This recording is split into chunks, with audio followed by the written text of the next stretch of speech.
So in this video, we're going to be looking at Oregon football going into next year. They're one of the favorites to win the national title, and let's just look at that. So this is DraftKings, and this gives us a good idea of who's favored to win what. And if you look at the national title odds, Ohio State's at 600, Notre Dame at 650, and right there at 750 is Oregon. And one of the differences between Ohio State, Notre Dame, and Oregon is Oregon's never won a national title. They are looking for their first in school history. And going to the conference side of things, they're third actually in odds to win the conference championship, funny enough, at plus 260. So the expectations are sky high for Oregon and for good reason. Let's go ahead and take a look at Dan Lanning. Dan Lanning's about to enter his fifth year at Oregon, and he has just been great since he's got there. 48 and 8 in 4 years. He's peaked at number 6, number 5, number 1, and number 2. So he's been about a top 5 team every single year he's been there. He's made the won 4 bowl games if we're counting the college football playoff. But it just hasn't really all added up to a national title, and I think that is the only thing missing from Dan Lanning's resume. Now, what is there to be excited about next year at Oregon? Well, it's pretty obvious, and that's Dante Moore. Last year, Dante Moore uh, could have went into the draft and been probably the number 2 overall pick, but he decided to come back for one more year. He had a 72% completion percentage, 3,500 yards, 30 passing touchdowns, and 10 interceptions, and was just great throughout the year. But if there was one concern with Dante Moore, if you go look at his game log last year, he really didn't perform well in those Indiana games. In his 2 biggest games of the year against Indiana, he pretty much stunk. I mean, against Indiana at home, he went 21 for 34, 186, 1 TD, 2 interceptions. And even that's a little, misleading. He just wasn't good at all. And then in the college football playoff game, he opened the game up with a pick six. He kind of brought it back, 24 for 39, 285, 2 TDs, 1 interception. But when you start the game with the pick six, and by that point, I mean, a lot of that was garbage time yards. It was a definition of just Indiana just killing Oregon. But I don't want to put all the blame on Dante Moore because, I mean, they gave up 56 points. That defense couldn't stop anything. And we'll get into the coaching situation at Oregon here in a second. But just looking ahead to their schedule here, their schedule is it's very easy. I mean, Boise State at Oklahoma State, Portland State, that's your out of conference.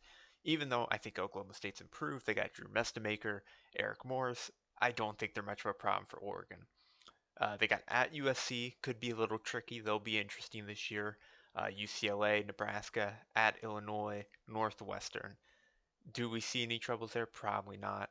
At Ohio State is the big one, right? Going that West Coast to East Coast, Ohio State's going to be really great. They got Julian Sain coming back, Jeremiah Smith. Matt Patricia's going to have that defense ready to go, even though they lost a lot. We've seen Ohio State replace a lot. Michigan should be a very interesting team. I have not much of an idea of what they'll be like. I like Woodingham. I still believe in Underwood, but they're all over the place when it came to Sharon Moore and his offseason antics. At Michigan State, who has a new head coach, and then Washington at home. And Washington, if you look at their splits, they're a great home team, but on the road they've been a little suspect. And I wanted to pull up last year's schedule for Oregon just to kind of for Oregon to kind of show you just what to expect. I mean, this is last year's schedule. They really didn't have many close games, right? If you look at their regular season, it at Washington, where Washington's been great, they won by 12. Other than that, it was a 2 point win at Iowa and a 6 point double OT thriller at Penn State, and then a loss against Indiana. Other than those games, though, they pretty much took care of business against everyone you would expect. Even USC they beat by 15. So coming into this year, I truly think the floor for them is a college football playoff. It would be uncomfortable to not even make the playoff. But there is one big flaw with this team, and that is they lost both their coordinators, right? Their offensive coordinator went to Kentucky. Their defensive coordinator went to be the head coach of Cal. So who did they bring in? They brought in Chris Hampton and Drew. I'm not even going to try to say his last name. Both guys are very interesting. Let's start with Chris Hampton. So Chris Hampton is going to be the defensive coordinator. So in my opinion, a little less important because I trust Dan Lanning. If it really got bad, Dan Lanning can take over that defense.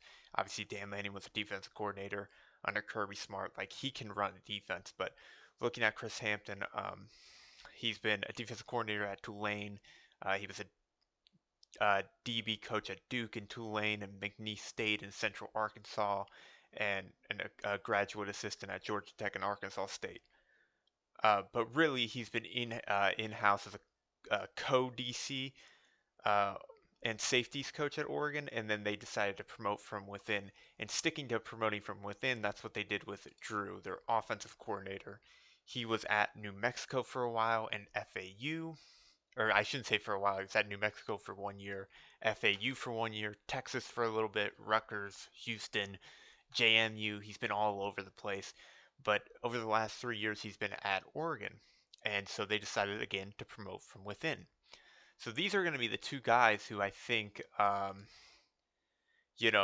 going to really be key because you lose two great coordinators. I mean, they had two really good coordinators there at Oregon, and both of them are gone basically overnight. And so we're wondering, can you still sustain the same production? I mean, you have Dante Moore back, you have Dan Lanning.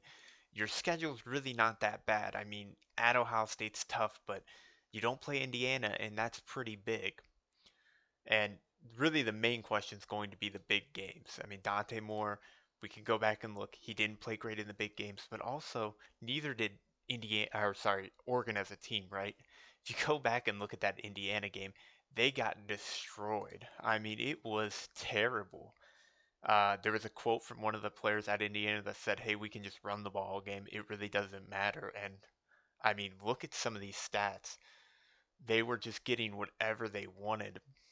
Uh, I mean, 56 to 22 is just straight domination. They were up 35-7 at half, and this is not abnormal, honestly, because if we go back actually and look at the Rose Bowl that they lost to Ohio State, if I could pull that up, that was also a blowout. I remember that game. It was Dylan Gabriel against Will Howard, and that was going to be such a great game. It was a rematch, and Ohio State was up 34-8 at the half. It was 41-21 to end it.